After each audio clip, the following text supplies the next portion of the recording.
आपला टॉपिक आहे स्वतंत्रोत्तर Bharat PYQ. Okay. Content आपण बघितलंय. 87 क्वेश्चन आहेत. वन गो मध्ये आपण सगळे बघून घेऊया. ओके. तर पहिला प्रश्न आहे बघा. फाळणी बरोबर जातीय दंगे सुरू झाले. पाकिस्तानातून स्थलांतरित झालेल्या डॅश डॅश निर्वासितांच्या पुनर्वसनाचा प्रश्न तातडीचा होता. किती होते? 60 लाख. बघितलं आपण 6 दशलक्ष. ओके. आता या ठिकाणी बघा, जर तुम्हाला माहिती नसेल तर प्रश्न तुम्ही कसा टॅकल करणार होता?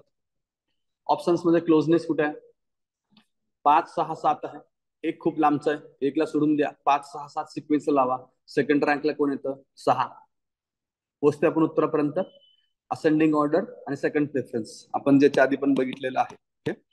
दिलेले नंबर आपण असेंडिंग ऑर्डर मध्ये मांडतोय. त्याच्यानंतर आपण सेकंड रँकला जो येतोय त्याला प्रेफरन्स देऊन ते उत्तर लिहित आहोत. ओके. आलं लक्षात? चला पुढे जाऊया. पुढील दोन विधानांपैकी कोणते बरोबर आहे?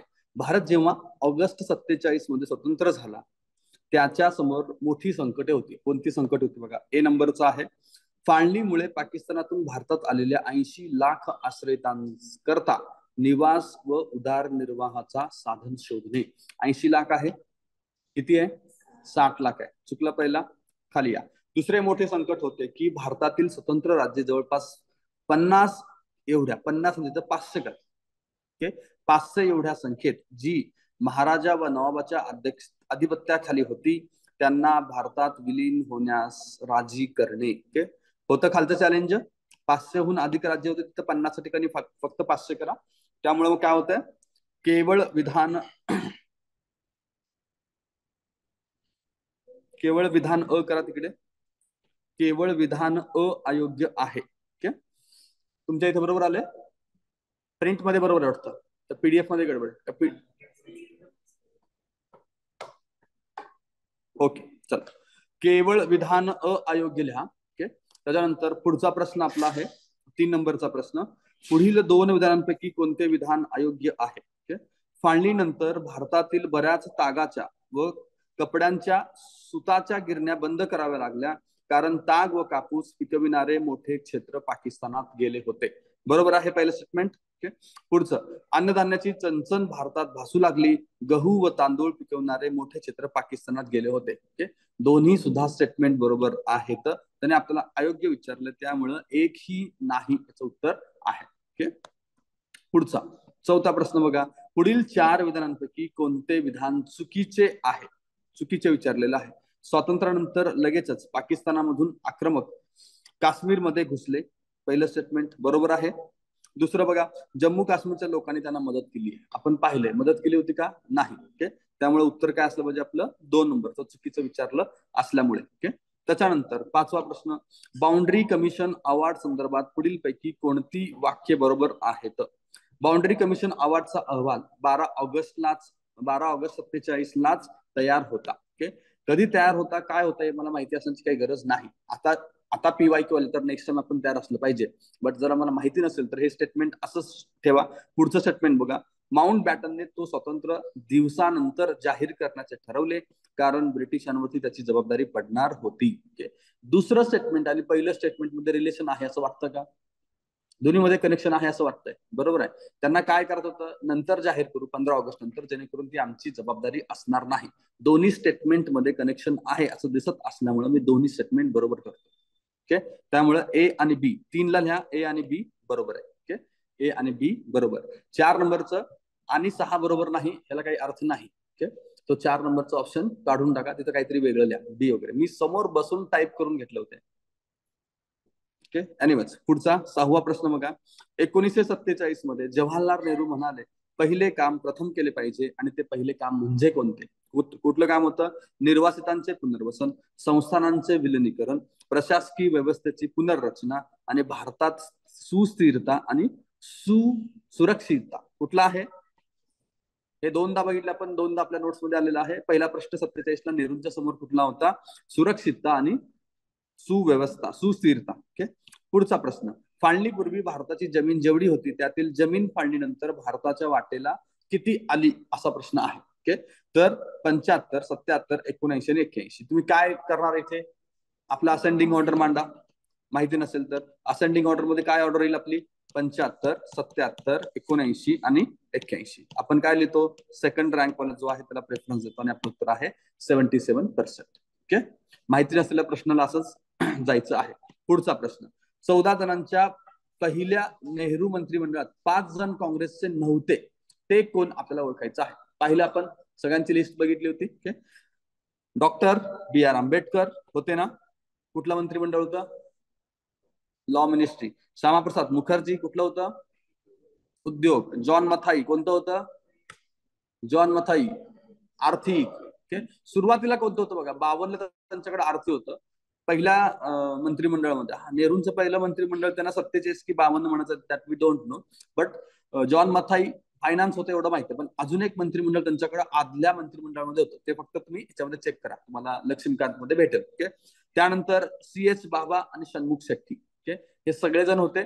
आता यांचे पोर्टफोलिओ किंवा मंत्रिमंडळ कुठली होती ही पण साईडला लिहून ठेवा. ओके, तुमच्या याच्यामध्ये पाहून घ्या, लक्ष्मीकांतच्या पुस्तकामध्ये लिहून घ्या. याच्या पुढे जर प्रश्न आला तर. ओके, खाली बघा.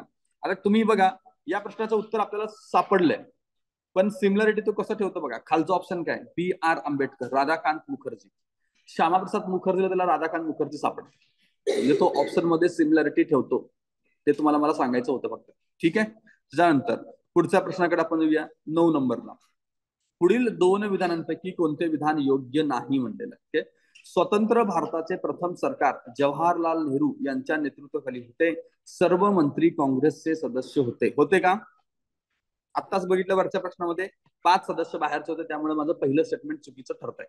खाली, अन्नधान्याची कमतरता सोव्हिएत युनियन आणि युनायटेड स्टेट्स कडून आयात करून भागवली गेली. दोघांकडून आपलं अन्नधान्य मिळालेलं आहे. ठीक आहे, युनायटेड स्टेट्स कडून उशिरा झाले वगैरे आपण हे स्टेटमेंट बघितलेले आहेत. ते इंदिराजींच्या काळातले.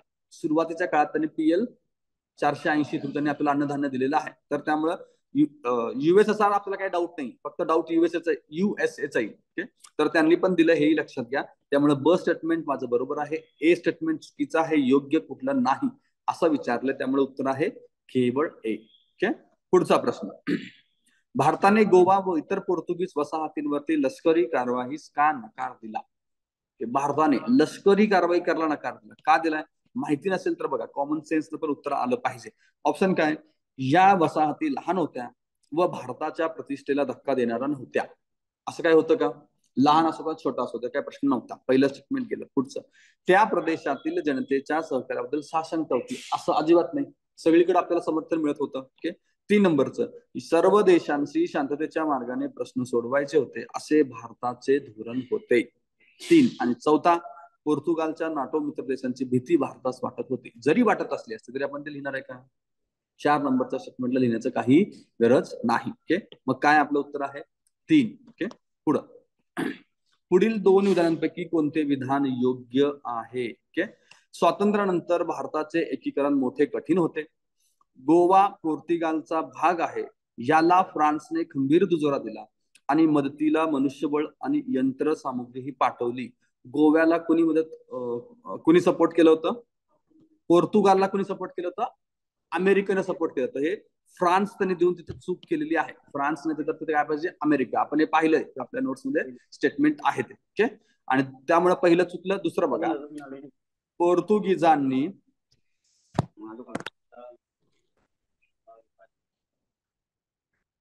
ओके, चलो तर आपण पहिलं स्टेटमेंट चुकीचं केलेलं आहे, कारण तिथं फ्रान्स आहे. फ्रान्सच्या ठिकाणी काय पाहिजे, अमेरिका असणं गरजेचं होतं. आता परत हा प्रश्न आला की लक्षात घ्या. पुढचं आपण बघितलं, 1961 ला गोव्याचा ताबा सोडला, तर त्यानंतर आफ्रिकेतील आणि त्याच्या आधिपत्याखालील इतर भागांनीही स्वातंत्र्य मिळाले. म्हणजे त्यांनी भारतातला गोवा सोडला की त्यांनी इतर आफ्रिकेतल्या ठिकाणी पण आपला ताबा सोडलेला आहे. इथं तुम्हाला अजून एक फॅक्च्युअल डेटा मिळतो 1961, ते एक लक्षात घ्या. ओके, ब नंबरचं माझं स्टेटमेंट बरोबर आहे, अ नंबरचं कसं चुकीचं मी पाहिलं आहे, त्यामुळे मी काय लिहिणार आहे, केवळ ब योग्य. ओके, येतं लक्षात. चला पुढे जाऊया. 26 जानेवारी 1950 रोजी रूढ झाले भारताचे संविधान. ओके, त्या बाबतीत पुढील 2 विधानांपैकी कोणते विधान योग्य आहे असं त्यांनी विचारलेलं आहे. ओके, तर एक तर बघा, तुम्ही नीट लक्ष दिलं तर कोणते योग्य आहे म्हणले. ओके, 2 पैकी कोणते योग्य असं बोलतोय ना तो. विधान यातला फरक आपल्याला लक्षात येतोय. विधान स्लॅश विधाने केलास तर प्लुरल आन्सर येण्याची शक्यता होते. आता ती शक्यता थोडीशी कमी वाटते. दोन्हीपैकी एक बरोबर असणार आहे इतकं तरी माझ्या लक्षात आलेलं आहे. खाली जाऊया. हा दिनांक निवडण्यात आला कारण काँग्रेसने डिसेंबर 1929च्या लाहोर अधिवेशनात पूर्ण स्वराज्याची मागणी करून पूर्ण स्वराज्याची मागणी मान्य केली व सर्व भारतीयांना आव्हान केले की 26 जानेवारी हा दिवस प्रत्येक वर्षी स्वतंत्रता दिवस म्हणून पाळला जावा. बरोबर आहे. हा डेटा आपल्याला लक्षात पाहिजे. डिसेंबर 29 आहे, लाहोर अधिवेशन आहे, पूर्ण स्वराज्याची मागणी आहे, 26 जानेवारी आहे आणि कुठली नदी आहे? रावी नदी आहे. ते मेन्शन करा. पहिलं स्टेटमेंट माझं बरोबर आहे. दुसरं बघा, संविधानाने उगमस्थान अधिनियम 1935 मध्ये America, Switzerland, Ireland, Britain, France, Spain यांच्या संविधानात आहे. 2 नंबरचं स्टेटमेंट मध्ये काय चुकीचं वाटतंय तुम्हाला? स्पेन पासून आपण काही इन्स्पिरेशन घेतलेलं नाही, इतकं फक्त लक्षात घ्या. जर आता हे तुम्हाला माहिती आहे म्हणून नसेल तर याला काही चुकीचं करायची गरज नाही. ओके, पण आता हा PYQ आलाय, परत हा प्रश्न आपला चुकला नाही पाहिजे. ब चुकीचं करा, अ बरोबर आहे, केवळ अ योग्य आहे. 13वा प्रश्न बघा, कोणते खरे आहे? घटना समितीमध्ये जम्मू काश्मीरचे प्रतिनिधी म्हणून पंतप्रधान शेख अब्दुल्ला व त्यांच्या नामनिर्देशित व्यक्तींना स्थान दिले गेले. ते जवाहरलाल नेहरूंच्या सांगण्यावरून केले गेले होते. ऑफकोर्स आहे, त्यांच्या सांगण्यावरून केलं जाणं अपेक्षित आहे. त्यामुळे पहिल्या स्टेटमेंट मध्ये चूक करण्यासारखं काहीच नाही. नाहीतर तुम्हाला इतकं माहिती पाहिजे की तिथं नेहरू नाही आहेत, पटेल आहेत, असं इतकं डिटेलमध्ये माहिती असेल तर. अदरवाईज प्रश्नच येत नाही चूक करण्याचा. पुढे, घटना समितीच्या सर्व सदस्यांनी उपरोक्त सूचनेला एकमताने पाठिंबा दिला. असं होऊ शकतं का? घटना समितीमध्ये एकमताने याच्यावरती मुद्दा येणारच नाहीये. त्यामुळे ब चुकीचं आहे आणि उत्तर काय आपलं? केवळ अयोग्य आहे. पुढचा प्रश्न, विधान अ काय म्हणतंय? डॉक्टर बाबासाहेब आंबेडकरांनी घटना परिषदेत असे सुचवले की भारताची राष्ट्रभाषा संस्कृत असावी. ते म्हणतात की संस्कृत असावी. बर, हे स्टेटमेंट पहिलं वाचलं तुम्ही. पुढचं वाचा. संस्कृतवर प्रभुत्व असल्याखेरीज प्राचीन भारतीय साहित्य आणि अन्य ज्ञान शाखात भारतीयांनी किती महत्वाचे योगदान दिले आहे हे कळणार नाही. या 2 स्टेटमेंट मध्ये कनेक्शन दिसतंय तुम्हाला, त्यामुळे मी हे स्टेटमेंट चूक करणार नाही. एक दुसरं लॉजिक आहे, मिनिमम रिजेक्शन. मला माहिती नसताना मी विनाकारण रिजेक्ट करणार नाही. आणि त्यात त्यांनी संस्कृत म्हणलंय, त्या ठिकाणी उर्दू किंवा अरबी, पर्शियन असं काय दिलं असेल तर मग मी त्याला चूक केलं असतं. संस्कृतचा भारताशी संबंध येतो, त्यामुळे याला काही चुकीचं करण्यात अर्थ नाही. ओके, त्यामुळे दोन्ही स्टेटमेंट बरोबर आहेत. ओके, पुढचा 15वा प्रश्न बघा, पुढील 2 विधानांपैकी कोणते विधान योग्य आहे? जून 47 मध्ये हैदराबाद आणि जुनागड या राज्यांनी स्वतंत्र सार्वभौम राज्य होण्याची इच्छा व्यक्त केली होती. हैदराबाद आहे आणि जुनागड आहे, व्यक्त केली होती का? या राज्यांनी स्वतंत्र म्हणले. पुढे, या दोघांनी सुद्धा स्वतंत्र राहायचं असं घोषित केलं होतं का? जुनागडनं काय केलं होतं? पाकिस्तानमध्ये विलीन व्हायचं असं घोषित केलं होतं. ओके, त्यामुळे हे पहिलं स्टेटमेंट चुकीचं आहे. ओके, हैदराबादने केलं होतं, ओके, बट जुनागडने नाही. आणि जून 47 म्हणतोय, जुनागडनं कधी घोषित केले? 15 ऑगस्टच्या दिवशी केलं होतं. ओके, खाली, इंग्रज सरकारने त्यांच्यावर जुलै 47 मध्ये भारत आणि पाकिस्तानी संलग्न होण्याची सक्ती केली. कुणावरती सक्ती केली होती का? एकावरती ही सक्ती करण्यात आलेली नव्हती. त्यामुळं 2 नंबरचं स्टेटमेंट पण चुकीचं आहे. योग्य विचारलेलं आहे, एक ही योग्य नाही. पुढचा प्रश्न बघा, भारतीय स्वातंत्र्याच्या वेळी हा 7वा व शेवटचा निजाम सत्तेवरती होता. एक यातनं आपल्याला काय लक्षात घ्यायचं आहे? कितवा आहे तो? 7वा. हे काकडा येतात तुम्हाला प्रश्नातूनच लक्षात आला. मग कोण आहे तो? मीर उस्मान अली खान. आता हे जर तुम्हाला माहिती नसेल तर तुम्ही काय करणार आहात त्याच्यातलं बघा, शर्मिला मुंगारे, म्यूट व्हा, म्यूट, मुंगरे. हा, चला, तर आता याच्यामध्ये तुम्हाला उत्तर सिमिलॅरिटी शोधली पाहिजे तुम्ही. सिमिलॅरिटी शोधल्यानंतर तुम्ही 4 नंबरचा ऑप्शन एलिमिनेट करचाल. ओके, मीर 3 ठिकाणी आहे आणि अली खान 2 ठिकाणी आहे. 1 नंबरचं ऑप्शन मी एलिमिनेट केलं. आता माझ्याकडे राहिले 2 आणि 3. ओके, इथंपर्यंत आल्यानंतर पण आपलं उत्तर चुकू शकतंय. इथंपर्यंत आल्यानंतर आपण 2-3 मध्ये काय घेतो? 3. पण काहीच आयडिया नसताना आपण 3च लिहिणार आहोत. या प्रश्नाचं उत्तर जरी 2 असेल तरी मी हे काय एक्सप्लेन करतो की आपल्या डोक्यामध्ये ती स्ट्रॅटेजी किंवा अप्रोच बसला पाहिजे म्हणून. ओके, पुढचा 17वा प्रश्न बघा, पुढील पैकी कोणत्या संस्थानांनी स्वतंत्र राहण्याची इच्छा दर्शवली होती? ओके, त्रावणकोरला स्वतंत्र राहायचं होतं, पाहिले आपण. ओके, हैदराबादला आणि भोपाळला सुद्धा स्वतंत्र राहायचं होतं सुरुवातीला. ओके, त्यामुळे आपलं उत्तर आहे ए बी सी. ओके, पुढचा 18वा प्रश्न बघा. 18वा प्रश्न आहे, कोणाच्या नेतृत्वाखाली भारतीय लष्कराने विलिनीकरणाची कार्यवाही यशस्वी केली? कोण होतं?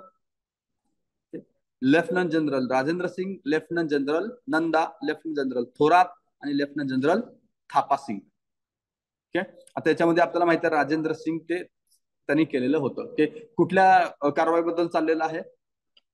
हैदराबादचं ऑपरेशन कुठलं? Operation polo. ओके, पुढचं 19 बघा. हैदराबाद मुक्ती संग्रामाचे सेनानी स्वामी रामानंद तीर्थ यांचे मूळ नाव काय? ओके, रामानंद व्यंकटेश तीर्थकर, श्रीकृष्ण भगवानराव रामानंद, व्यंकटेश भगवानराव खेडगीकर आणि वरीलपैकी नाही. काय नाव होतं त्यांचं? खेडगीकर, व्यंकटेश भगवानराव खेडगीकर. ओके, पुढचा. काबीज केल्यानंतर राज्यांच्या संस्थानांचे भारतीय संघ राज्यात विलिनीकरण करण्याची प्रक्रिया पूर्ण झाली. डॅश डॅश काबीज केल्यानंतर असं त्यांचं म्हणणं आहे. खालीलपैकी कुणाला काबीज केल्यानंतर होणं अपेक्षित आहे?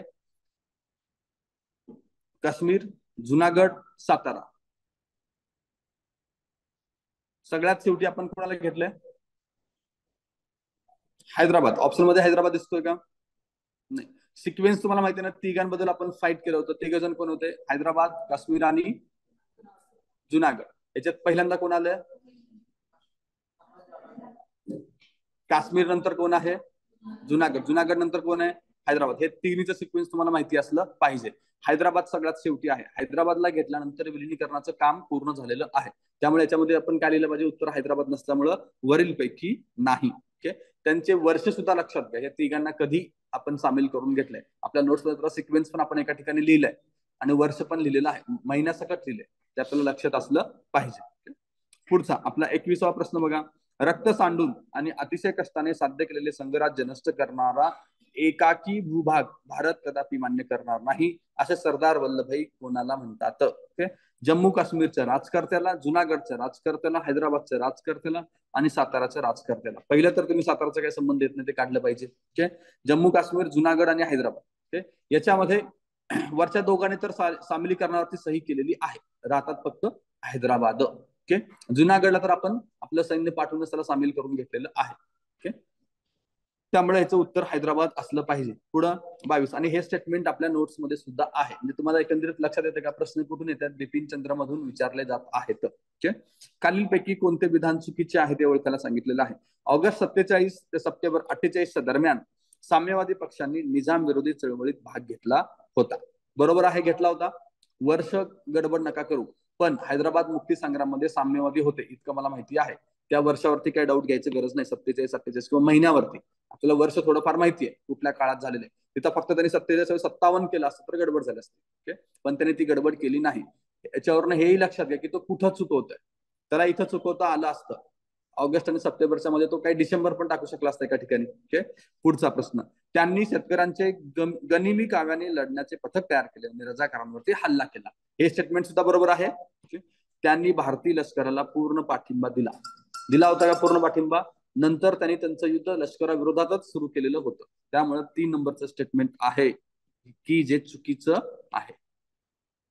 1951 मध्ये साम्यवादी पक्षाने चळवळ मागे घेतली, हेही बघितले आपण. आणि 52 मध्ये ते लोकशाही पद्धतीने निवडणुकीमध्ये सामील झाले. ओके, त्यामुळे 4थं स्टेटमेंट सुद्धा योग्य आहे. उत्तर आपलं आहे 3. ओके, पुढचं.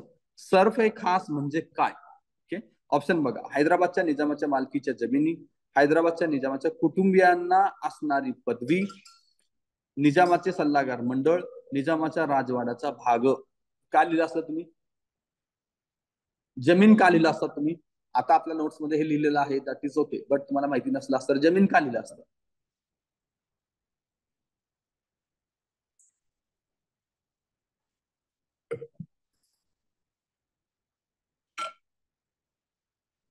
फर्स्ट आणि फोर्थ मध्ये काय कनेक्शन दिसतं तुम्हाला? बर, जमीन राजवाडा असं तुम्ही विचार केला तरी ते बरोबर वाटू शकतं. जमीन आणि राजवाड्याबद्दल चाललेलं आहे. पण दुसरी एक गोष्ट बघा की निजामाविरुद्ध जी लढाई होती ती सगळ्यात जास्त कशामुळे होती? शेतकऱ्यांची होती. ओके, शेतकऱ्यांनी त्याच्या विरोधात लढा दिलेला होता. कारण कित्येक मोठ्या प्रमाणात 1/3 जमीन, हैदराबाद संस्थानातली 1/3 जमीन निजामाच्या अंतर हाताखाली होती. आणि त्याच्यावरती कित्येक लोक काम करायचे, कुळ म्हणून चाकरी करायचे. तो मुख्य प्रश्न होता. आपण जो लढा बघितला त्याच्यात आपण एकमेव लढा बघितला त्या जमिनी काढून घेण्याचा. त्यामुळे आपण जमिनीपर्यंत पोहोचणं अपेक्षित होतं. आता लक्षात घ्या सरफेकास्ट काय आहे ते. त्याच्यानंतर पुढे सुशिक्षित प्रजनन, वाढता समुद्री व्यापार. वाढता समुद्री व्यापार. पुढे बघा, नुकत्याच सापडलेल्या मोनोझाईट या अणुशक्ती निर्मितीसाठी उपयुक्त पदार्थांच्या साठ्यामुळे या संस्थानाचा भारतात विलीन होण्यास विरोध होता. ऑप्शन वाचा, त्रावणकोर, जुनागड, हैदराबाद, म्हैसूर. काय एलिमेंट करताल पहिल्यांदा? आणि हैदराबाद काय एलिमेंट केलं? समुद्र किनारा. आता त्रावणकोर, जुनागड आणि म्हैसूर. जुनागडला आहे का? मॅप बघितला जुनागडचा? खालच्या बाजूला त्यांना समुद्र आहे. आणि त्रावणकोर म्हैसूरचं काय करताय? म्हैसूरचं साम्राज्य बॉर्डर पर्यंत पोहोचलं होतं का? त्या साईडच्या बंगालच्या बॉर्डर पर्यंत म्हैसूरचं साम्राज्य पोहोचलं होतं का? म्हैसूर राज्याबद्दल चाललंय. तर ते सुद्धा बॉर्डर पर्यंत पोहोचलं नसल्यामुळे मी म्हैसूर एलिमिनेट करतोय. माझ्याकडे राहतंय 1 आणि 2. ओके. आता याच्यामध्ये विलिनीकरणास विरोध केला.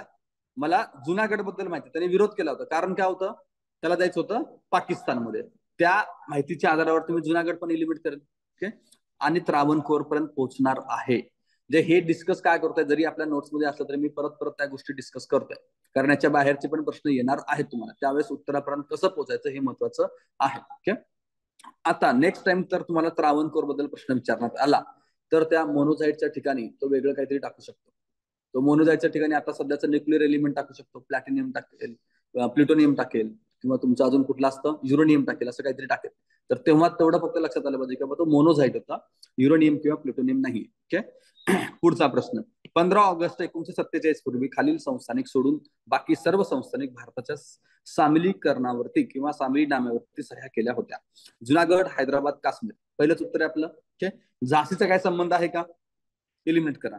पुढे बडोदा, बडोदाचा पण काही संबंध नाही. झालंच कन्फ्युजन तर तुमचं 1 आणि 4 मध्ये झालं पाहिजे.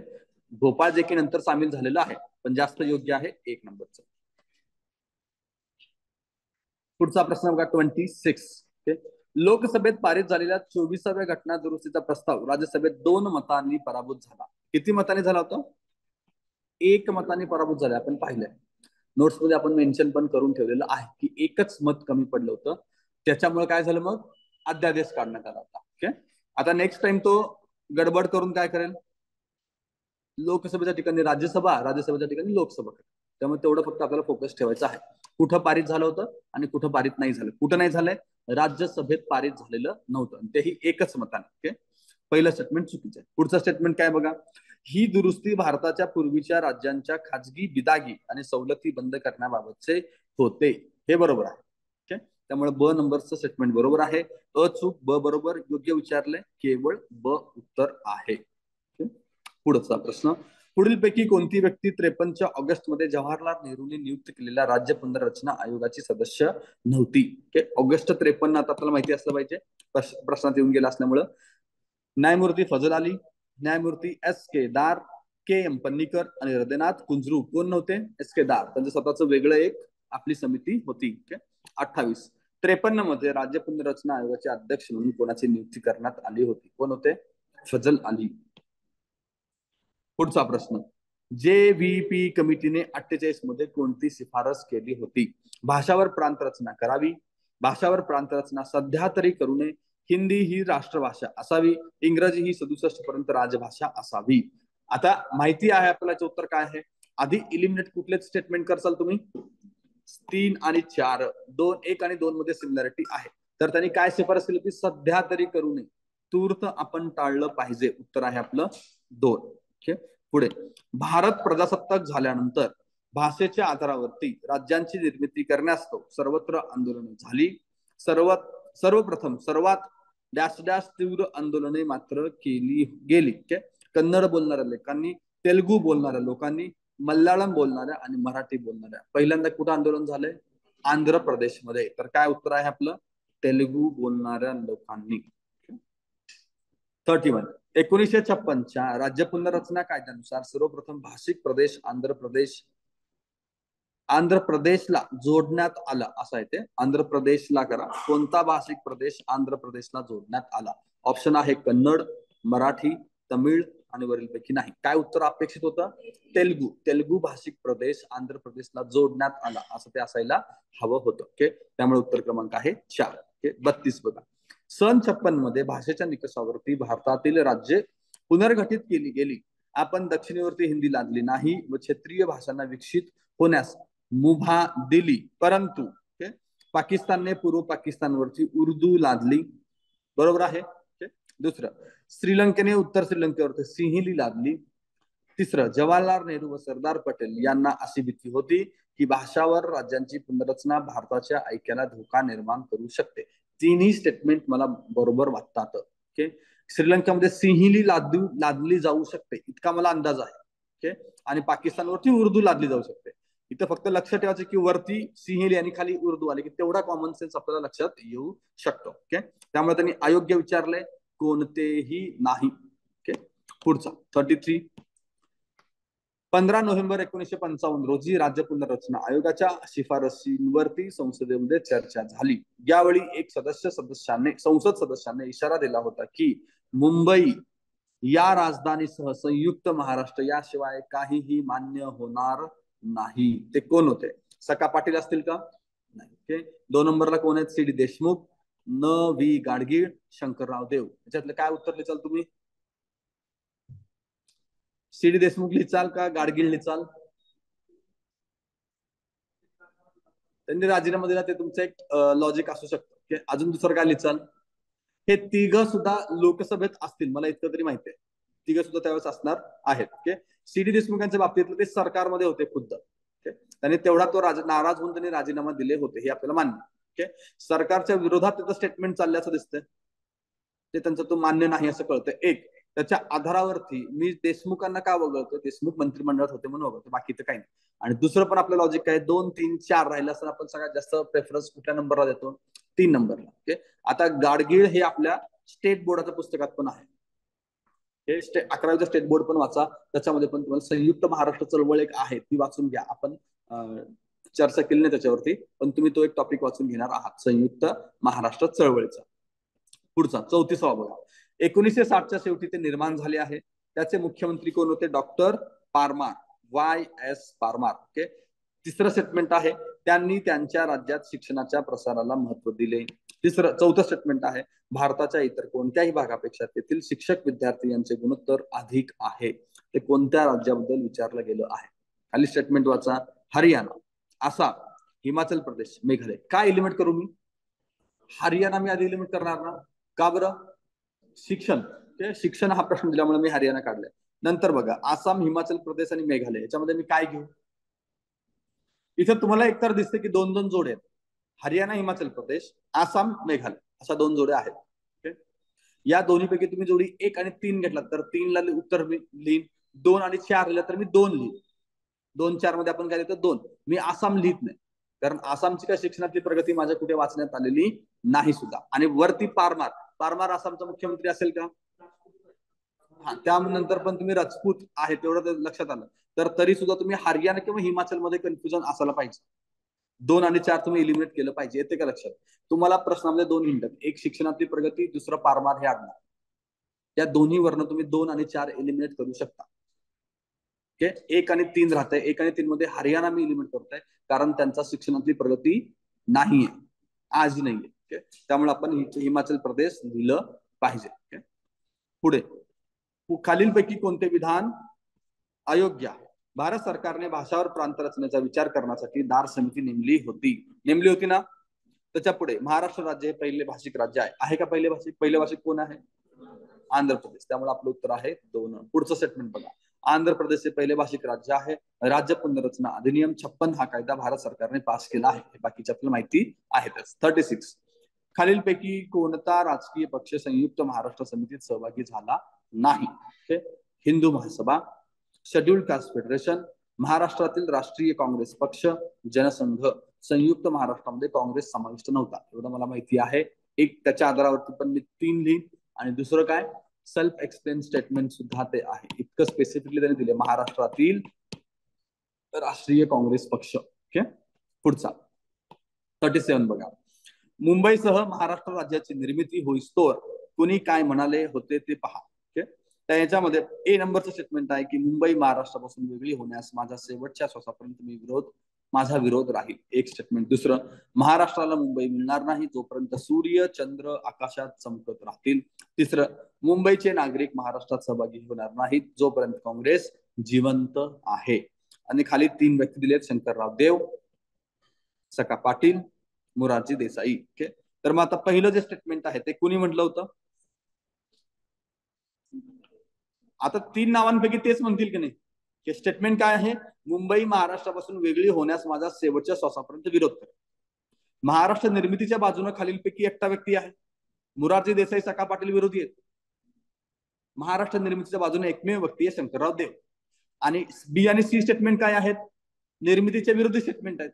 ते शंकरराव देवांना तर जोडलं घेणारच नाही आपण. ओके. त्यामुळं ए ला तुम्ही पी जोडा. ए ला पी जोडल्यानंतर माझं 2 आणि 4 एलिमेंट होते. आता मला 1 आणि 3 मध्ये उत्तर लिहायचं आहे. आता हे माहिती असेल तर उत्तर लिहू शकता, नसेल तर आता 1 आणि 3 पर्यंत पोहोचले तर 1 आणि 3 मध्ये मी काय लिहितो? 3. आता मात्र हे स्टेटमेंट आपल्याला माहिती असले पाहिजेत. 2 नंबरचं स्टेटमेंट काय आहे? महाराष्ट्राला मुंबई मिळणार नाही जोपर्यंत सूर्य व चंद्र आकाशात चमकत राहतील. हे कुणी म्हणलेलं आहे? मोरारजी देसाई. ओके. आणि बी ला क्यू दिलंय. हा, सखा पाटीलनं बोललेलं आहे. ओके. सूर्य आणि चंद्र. आणि मुंबईचे नागरिक महाराष्ट्रात सहभागी होणार नाहीत जोपर्यंत काँग्रेस जिवंत आहे, असं देसाई म्हणतो. ओके. आता हे वाक्य लक्षात ठेवा, मोरारजी देसाई आणि सखा पाटील. ओके. सखा पाटलांना तुम्ही चंद्र लक्षात ठेवू शकता.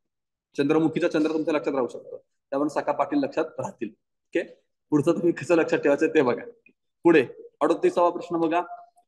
संयुक्त महाराष्ट्र परिषद, बॉम्बे सिटीजन कमिटी, खासदार मुंबई आणि खासदार पुणे. ओके. 4 नाव इथे दिलेत. आणि राईट साइडला कोण आहेत बघा? सखा पाटील अध्यक्ष होते, एन व्ही गाडगीळ, शंकरराव देव, पुरुषोत्तम दास, ठाकूरदास. ओके. आता याच्यामध्ये संयुक्त महाराष्ट्र परिषद आपल्याला माहिती आहे, याला तुम्ही शंकरराव देव जोडू शकता.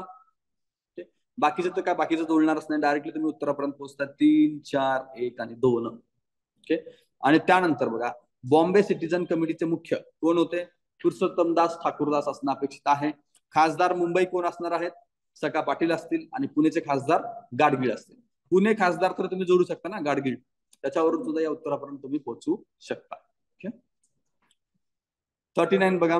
28 नोव्हेंबर 1949 रोजी संयुक्त महाराष्ट्राच्या निर्मितीच्या विषयीचा प्रस्ताव मुंबई महानगरपालिकेत कोणी मांडला? आचार्य अत्रे, आर डी भंडारे, अत्रे, सखा पाटील. नंतर भंडारे आणि शिरीष पै, आणि भंडारे आणि जेधे. जेधे करा, जेथे झालंय जेधे करा. ओके. आता एक तर सिमिलॅरिटी वरनं मला 1, 2, 3, 4 असं जोड्या जुळते. ओके. आता 1, 2 चा जर मी विचार केला तर मी सखा पाटील वाला ऑप्शन एलिमिनेट करेन महाराष्ट्र निर्मितीला. मग राहते आपलं आचार्य अत्रे आणि भंडारे. ओके. आणि अत्रेंचा रेफरन्स मी संयुक्त महाराष्ट्रामध्ये वाचलाय, मला एवढं माहिती आहे. त्या आधारावर मी ऑप्शन क्रमांक 1 लिहून येणार आहे. पुढे 40. सर्व मराठी क्षेत्र एका राज्यात मोडावयास हवे या तत्वाच्या बाजूने खालीलपैकी कोण होते आणि कोण विरोध करत होते? ओके. आता मराठी साहित्य संमेलन, संयुक्त महाराष्ट्र परिषद, संयुक्त महाराष्ट्र समिती. ओके. त्यानंतर दार कमिशन, जेबीपी समिती, नागपूर करार, राज्याच्या पुनर्निर्धारणासाठीची फैजल अली समिती. ओके. आता याच्यामध्ये विरोधात तुम्ही कुणाला टाकणार आहे? दारला टाकचाल, जेबीपीला टाकचाल, आणि फैजल अलीला पण टाकचाल. या कमिटी तिकडच्या तर बाकीच्या तर समर्थनार्थ होत्या. हे कॉमन सेन्स पण लक्षात येत आहे. त्यामुळे उत्तर आहे 4. पुढे 41 बघा. 28 जुलै 46 रोजी महाराष्ट्र एकीकरण परिषदेची सभा मुंबईमध्ये भरली. आता यातनं आपल्याला डेटा काय माहिती पाहिजे? जुलै 46 महाराष्ट्र एकीकरण सभा मुंबई, हे 3 फॅक्च्युअल डेटा आता मला लक्षात असले पाहिजेत. तेव्हा त्याचे अध्यक्ष कोण होते? शंकरराव देव त्याचे अध्यक्ष होते. हे खूप वेळा प्रिलिम्सला वगैरे येऊन गेलेला प्रश्न आहे, हे फिक्स आपल्याला माहितीच असलं पाहिजे. ओके. 42. खालीलपैकी नागपूर करार कधीचा आहे? नागपूर करार 53चा आहे. येता एक लक्षात घ्या, 1953चा. ओके.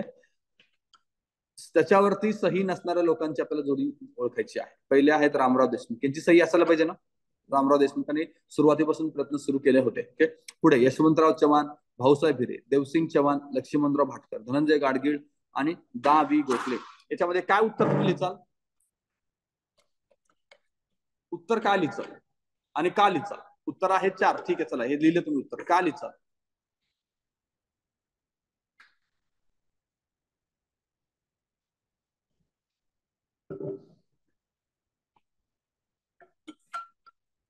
धनंजय गाडगीळ यांचं उत्तर का लिहिलं? संयुक्त महाराष्ट्र चळवळीचा तुम्ही इतिहास वाचला असताना काँग्रेसला श्रेय द्यायचं नाही, काँग्रेसला दूर ठेवायचं होतं आणि धनंजय गाडगीळ काँग्रेसचे खासदार होते. या लॉजिक वरती आपण हे उत्तर लिहू शकतो. आणि अभ्यास करतानाची स्ट्रॅटेजी बघा, हे 11वीच्या स्टेट बोर्डात आलेला प्रश्न आहे. ओल्ड 11वीचं पुस्तक तुम्ही नक्की वाचा, तुम्हाला 2-3 मार्काला फायदा होऊ शकतो. त्याच्यामध्ये त्यांनी दोन्ही प्रकारचे नाव दिलेत, सही करणारे आणि सही न करणारे. सही करणाऱ्यांमध्ये खूप लोक आहेत, 10-12 लोक आहेत, ते लक्षात ठेवण्यात काहीच सेन्स नाही. सही न करणाऱ्यांमध्ये हे दोघंच आहेत. त्याच्यावरतीच प्रश्न विचार, प्रश्न कुठे विचारतात ते लक्षात. मग काय लक्षात ठेवणं हे पण आपल्या लक्षात आलं पाहिजे. तर 10-15 मध्ये तर काही नॉनसेन्स प्रश्न तयार झाला असता आणि ते जरी विचारला गेला तरी तो प्रश्न आपण अटेम्प्ट आपल्या लॉजिक नुसार केला, म्हणजे ना की पाठांतर करून, त्याला काही अर्थ नाही. पण ही 2च नावं असल्यामुळे ते आपण 2 नावं तरी लक्षात ठेवलं पाहिजे. आणि त्यातल्या त्यात कारण पण दिलं की कारण या दोघांनी का सही करू दिली नाही, त्यांना श्रेय द्यायचं नव्हतं, हा एक मुद्दा होता. ओके, त्यामुळे दोघांची नावं लक्षात ठेवा, द.बी. गोखले आणि गाडगीळकर. दोघांची नावं काय माहिती पाहिजे? आता गाडगीळ तुमच्या लक्षात राहतील, धनंजय गाडगीळ सोपं नाव आहे, खूप वेळा ऐकलंय. पुढचं द.बी. गोखले पण लक्षात घ्या.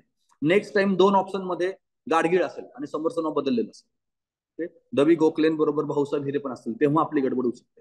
तर गाडगीळ आणि गोखले दोन्ही नावं लक्षात घ्यायची आहेत. ठीक आहे, पुढचा प्रश्न बघा. 43. पंडित जवाहरलाल नेहरूंनी कोणाच्या सहकार्याने अलिप्त राष्ट्रांचा वेगळा गट निर्माण केला होता? ऑप्शन वाचा. मार्शल टिटो, अब्दुल गुलाम नासेर, मार्शल टिटो आणि अब्दुल कलाम नासेर, आणि नासेर फक्त दोघं सुद्धा होते. दोघांची नाव आपल्याला आहेत. आणि ऑप्शन नंबर 3 सेल्फ एक्सप्लेन पण सांगतोय, एक इन्क्लुझिव्ह ऑप्शन आहे. 44 बघा, खालीलपैकी कोणती जोडी जुळत नाही? पंडित जवाहरलाल नेहरू अलिप्तवादी धोरण आहे. पुढे लाल बहादूर शास्त्री तास्कन करार आहे. इंदिरा गांधी जवाहरलाल रोजगार योजना कुणाच्या काळातली योजना आहे? राजूच्या काळात आहे. माहिती नाही तरी खाली या. वल्लभभाई पटेल संस्थानांचे विलिनीकरण माहिती आहे. ठीक आहे, मग उत्तर काय लिहिलं पाहिजे? इंदिरा गांधी जवाहरलाल रोजगार योजना. पुढे ओके, पंडित नेहरू व अलिप्ततेचे धोरण या संदर्भात खालील विधानांचा विचार करायचा आहे. या धोरणामुळे भारतास जागतिक प्रतिष्ठा मिळाली आहे ना, आज पण आपण ते फॉलो करतोय. पुढे त्यांनी अलिप्त राष्ट्राच्या चळवळीचा पुरस्कार केला होता, बरोबर आहे. त्याच्यानंतर अलिप्त राष्ट्राची पहिली शिखर कैरो येथे भरली होती. कुठे भरली? बेलग्रेड. वाचलोय आपण, त्यामुळे 3 नंबरचं स्टेटमेंट चुकीचं करायचं आहे. उत्तर आहे ए आणि बी. 46. डॅश डॅश मधून व्हिएतनामी बाहेर काढण्यासाठी, सुरुवातीला डॅश लावा, डॅश डॅश मधून व्हिएतनामींना बाहेर काढण्यासाठी भारताने मोठी भूमिका बजावली होती. वाचले आपण हे इंटरनॅशनल रिलेशन मध्ये नेहरूंचा अभ्यास करत असताना. Laos, Christmas Island, Kampuchea, Philippines. काय उत्तर वाचलं होतं आपण? कंपुचिया. कंपुचिया आजचं कंबोडिया. ओके, ते वाचलेलं आहे आपण. ओके, पुढे चला. 47. आता बरं, हे आपण कंपुचिया वाचले, जर नसेल तर तुम्ही उत्तर काय लिहिलं असतं? ख्रिसमस आयलँड लिहिलं असतं. थोडस काहीतरी विचित्र नाव आहे म्हणून लिहिलं असतं, आणि सेल्फ एक्सप्लेन पण आहे. जर माहिती नसलं असतं तर. आता आपल्याला कंपुचिया माहिती आहे, तर कंपुचिया लिहायचं आहे. ओके, पुढचा. पुढील 2 विधानांपैकी कोणते विधान योग्य आहे? 62-63च्या भारत चीन सीमा संघर्षानंतर भारताने भूतानला मोठ्या प्रमाणात लष्करी मदत दिली. भारताने भूतानला मदत दिली असं त्यांचं म्हणणं आहे. देणं अपेक्षित आहे का? 62-63ला चीनचा संघर्ष झालाय, भूतानला मदत दिली पाहिजे, कारण बफर स्टेट आहे ना दोघांच्या मध्ये. ते होऊ शकतं, जरी दिलं की नाही माहिती नसेल तरी आपण ते करू शकतो, कारण आपलं संरक्षण महत्वाचं आहे. ओके, पहिलं बरोबर. पुढे, तत्पूर्वी ब्रिटिश साम्राज्यशाहीची भूतानने अतिशय सलोख्याचे संबंध होते व त्यांच्या सर्व प्रकारची मदत ब्रिटिशांकडून व्हायची. ब्रिटिश साम्राज्यशाहीचे भूतानशी अतिशय सलोख्याचे संबंध होते. ज्यांच्यावरती राज्य केले त्यांच्यावरती त्यांचे सलोख्याचे संबंध असतील का? ब्रिटिशांचे त्या तिथल्या राज्यांवरती सलोख्याचे संबंध कधीच नसणार. ओके, त्यामुळे दुसरं स्टेटमेंट सलोख्याच्या संबंधांवरून मी ते चुकीचं करतो. येतं का लक्षात? ओके, असलं असं तर मग ते तुम्हीच राज्य कंटिन्यू करा म्हणले असते ना. ब स्टेटमेंट चुकीचं करा. अ बरोबर आहे. उत्तर माझं आहे केवळ अ योग्य. ओके, आता हे चलो आपण पुढचा प्रश्न बघूया. 48 बघा. खालीलपैकी कोणते विधान सत्य आहे? चाऊ एन लाय यांनी नेहरूंशी दलाई लामा यांच्या भारतातील राहण्याबद्दल बोलणी केली. दुसरा, नेहरूंनी दलाई लामांना तिबेटमध्ये परत जाण्यास सांगितले. आता या दोन स्टेटमेंटमध्ये पहिलं स्टेटमेंटला तर मला काहीच डाऊट नाही, पहिलं मी बरोबर म्हणेन. ओके. दुसरं त्याच्याशी कनेक्टेड आहे की नाही? ते येऊन बोलले, नेहरूंना म्हणले की त्यांना तुम्ही आश्रय देऊ नका. मग नेहरू म्हणले असेल की तुम्ही निघून जा. इथं मोस्ट ऑफ लोकांनी इव्हन मी पण काय चूक केली की दलाई लामा इथंच राहिले, त्यामुळे नेहरू असे म्हणले नसतील असं वाटू शकलं असं ना. पण असं उलट पण होऊ शकतं ना, दाखवण्यासाठी नेहरू म्हणले असेल की दलाई लामा तुम्ही निघा, पण लामा म्हणले असेल की नाही आम्हाला राहू द्या, असं राहिले असतील. इथं असं काय दिलंय का? नेहरूंनी दलाई लामांना पाठवण्यास भाग पाडले, परत जाण्यास भाग पाडले, असं काय स्टेटमेंट आहे का? म्हटले असं स्टेटमेंट येते का लक्षात? त्यामुळे दोन्ही स्टेटमेंट इथं बरोबर करायचं आहे. मी सुद्धा 19 पेपरला दुसरं स्टेटमेंट चुकीचं केलं होतं, कारण माझ्या डोक्यात ते होते की लामा राहिलेत, त्यामुळे नेहरू असे म्हटले नसणार आहेत असं वाटतंय. पण या दोन्ही स्टेटमेंटचं कनेक्शन असल्यामुळं चाऊ एन लॉयनी नेहरूंना तेच सांगितलं असणार की तुम्ही त्यांना जा असं सांगा, ते नेहरूंनी सांगितलं असणार आहे. ओके. त्यामुळे दोन्ही विधान सत्य आहेत. मिनिमम रिजेक्शन पर्यंत पोहोचायचं आहे. ओके. पुढे विधान अ आणि विधान र वाचा. विधान अ, नेहरू युगात भारत व अमेरिकेचे संबंध सलोख्याचे नव्हते. दुसरं स्टेटमेंट बघा, अमेरिकेला साम्यवादाचा तिटकारा होता तर नेहरूंवरती मार्क्सवादाचा प्रभाव होता. दोन्हीमध्ये कनेक्शन आहे. नेहरूंवरही साम्यवादाचा प्रभाव होता हे मान्य आहे. युएसएसआर वरती प्रभावित होऊन त्यांनी आपली पंचवार्षिक योजना सुरू केली हे आपल्याला मान्य आहे. त्यामुळं अमेरिकेचा राग असणं स्वाभाविक आहे. इव्हन अमेरिकेचा राग इंदिरा गांधीच्या काळात पण राहिलेला आहे, नेहरूंच्याच काळात नाही, इंदिरा गांधीच्या काळात पण होता, ते आपण पाहिले. फक्त त्यांच्या काळात निक्सन असताना थोडा फरक झाला होता, ते आपण बघितलंय. ओके. त्यामुळं दोन्ही विधान सत्य आहेत आणि र हे अ चे सुयोग्य कारण आहे किंवा स्पष्टीकरण आहे. उत्तर क्रमांक 3. पुढचा 50वा प्रश्न बघा. भारताचे रशियाच्या संदर्भात पुढील विधानांपैकी कोणते विधान खरे नाही म्हटले? आपले रशियाशी संबंध नेहमीच चांगले आहेत. पुढं, जागतिक स्तरावरती रशिया न भारत कधी एकमेकांविरुद्ध कोणाशी सहभागी झाले? तिसरा स्टेटमेंट, भारत रशिया शांतता मैत्री सहकार करार व काश्मीर प्रश्नावरती ताशकंद करार शासनचा रशियाच्या पुढाकाराने झाला आहे. चौथं, सोव्हिएत युनियन कोसळल्यानंतर मात्र नवी दिल्ली आणि मॉस्को यांचे संबंध सलोख्याचे राहिले नाहीत. यात तुम्ही काय चूक करायचं? चारही स्टेटमेंट मध्ये कुठलं स्टेटमेंट तुम्हाला चुकीचं वाटतंय? चौथं स्टेटमेंट वाटतंय ना. जेव्हा युएसएसआरचा पाडाव झाला तेव्हा युएसए जास्त मोठा झाला आणि प्रत्येक जगातल्या देशाने युएसएच्या जवळ जाण्याचा प्रयत्न केला आहे.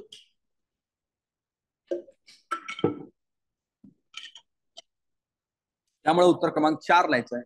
पण काही लोकांना उत्तर क्रमांक पहिलं सुद्धा वाटू शकतं. का वाटू शकतं? सुरुवातीच्या काळात रिलेशन आपले चांगले नव्हते, स्टॅलिन जाईपर्यंत. माहितीये, आपण वाचलंय ना, स्टॅलिन गेल्यानंतर आपले संबंध सुधारले होते. स्टॅलिनच्या आधी भारताचे संबंध चांगले नव्हते, कारण त्याला असं वाटायचं की आपण साम्राज्यवादाचे हस्तक आहोत, ते जसं सांगतं तसं वागतं. त्यामुळे पहिलं स्टेटमेंट सुद्धा वाटू शकतं. तरी 1 आणि 4 दोन्ही मध्ये जेव्हा आपण बघू तेव्हा जास्त योग्य 4 वाटतं. 4 लक्षात घ्यायचं आणि 4 थोडंसं जास्त एक्सप्लेन पण केलेलं आहे. पुढचा 51 बघा. पुढीलपैकी कोणते अयोग्य आहे? भारताचे अमेरिकेशी संबंध कधीच फार सलोख्याचे नव्हते. असं कधी होईल का? आधी मध्ये कधी ना कधी सलोख्याचे होतील ना. आपण इंदिरा गांधीच्या काळात एक त्यांचे अध्यक्ष बघितलं आणि एक त्यांचा जवळचा व्यक्ती जो भारतामध्ये राजदूत म्हणून आला होता. काय नाव त्यांचं? आपल्या नोट्स मध्ये आहे, बघून घ्या. काय नाव तुमचं? गालब्रेथ असं काहीतरी नाव होतं. गालब्रेथ नाव आपण बघितलं बघा. तो भारतात आले होते, ज्यांचं भारतावरती प्रेम होतं. हे सगळं डिटेलमध्ये बघितलं. हे 2 नावं लक्षात पाहिजेत. इंदिरा गांधीच्या काळात भारत आणि अमेरिकेचे संबंध काही काळ सुधारले होते. त्यावेळेस तिथचे अध्यक्ष कोण होते आणि ती मध्यस्थी करणारी राजदूत व्यक्ती कोण होती, हे 2 नावं लक्षात असली पाहिजेत. पुढे, भारताने न्यूक्लिअर नॉन प्रॉलिफरेशन ट्रीटीवरती सही करण्यास नकार दिल्याने ही परिस्थिती उद्भवली. तिसरं, परंतु या संबंधात फरक पडला 11 सप्टेंबर 2001 नंतर. वरीलपैकी एकही नाही. ओके. आपण सही केलो नाही हे माहिती आहे, आज पण आपण सही केले नाही, त्याच्यामुळे तो राग असणं स्वाभाविक आहे. 2 नंबरचं स्टेटमेंट बरोबर पण आहे. ओके. परंतु यात फरक पडला 11 सप्टेंबर 2001. काय आहे 2001चा काळ? कुणाचा काळ आहे? प्रधानमंत्री आपल्याकडे कोण आहेत? कशाला सुरुवात झाली होती त्यावेळेस? जी नंतर 2005ला मनमोहन सिंगच्या काळात त्याचा न्यूक्लिअर डील झाली.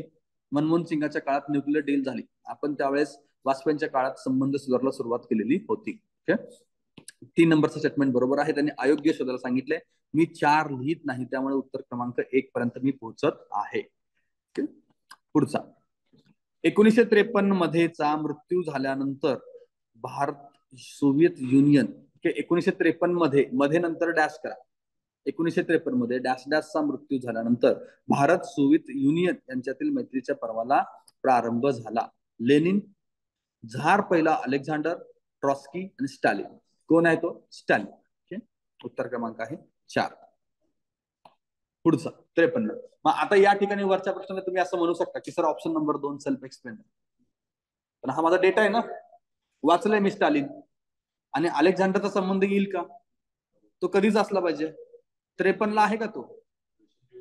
खूप आधीच आहे ना, 1920च्या आधीचा पण असेल, त्यांचं रिव्होल्युशन व्हायच्या आधीचा. तर त्यामुळे तुम्ही ते लिहिलंच नाही पाहिजे.